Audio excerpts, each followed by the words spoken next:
Katrina, and I thought I'd do a quick video on how to use the mask pattern that I have adapted and added to. So this is the Olsen mask pattern. It has a filter pocket on the inside.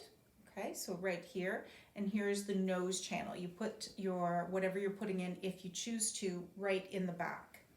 When you pull your mask out, you will see it looks a lot like this. You'll see there's one tie, and the ties, the loose ends go at the top, and that's the way it'll be, and the rounded part is at the bottom. To put this on, it's very, very easy. You're simply going to put the mask over your head like that. Okay, and now bring the mask up to your face, pull tight, and tie at the back. Okay, and then the ties go over your ears.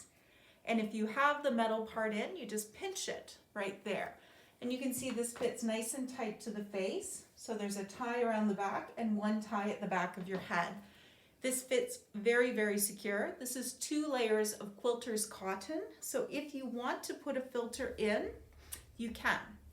To take it off, just do this and take it off your head. So the filter pocket's back there.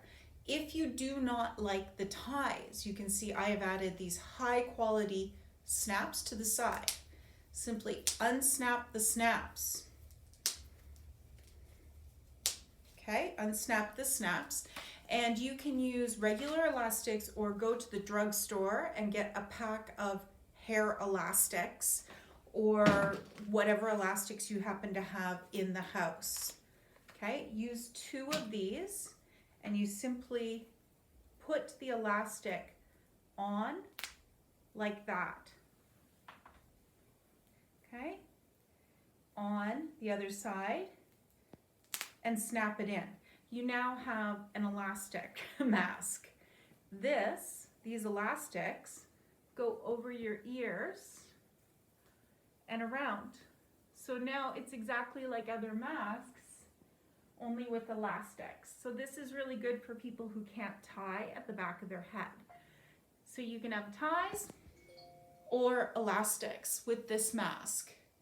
And again, the snaps, take it out, switch to a tie.